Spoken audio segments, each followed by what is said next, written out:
Yes po.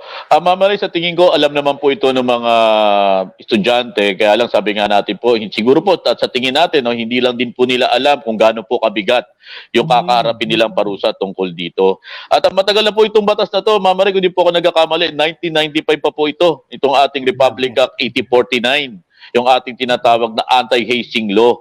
So marami na po ang naparusahan dito, katulad po ng nabanggit ko sa inyo kanina, at marami na po ang nasirang buhay dito. Paulit-ulit lang po ito at ngayon nga po nakita na naman natin isa na naman pong inosenteng estudyante ang nasawi dahil po sa kagagawa nitong mga miyembro na walang walang tinatawag nating malasakit at patuloy pa rin nalang ginagawa itong mga barbaric act nila.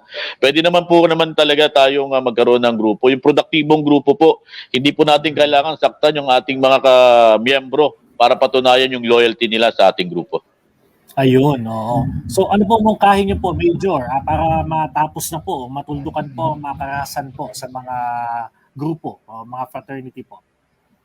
Unang-una po, siyempre po, yung mga namumuno po dyan, maging responsable po sila, patuloy po natin at wag po tayong tumigil, ipaalala sa ating mga miyembro na wag po natin gagawin ito. Unang-una, nakita naman po natin kung anong kinahinatnan. Marami pong buhay ang masisira dito, maraming pamilya dito ang magluluksa.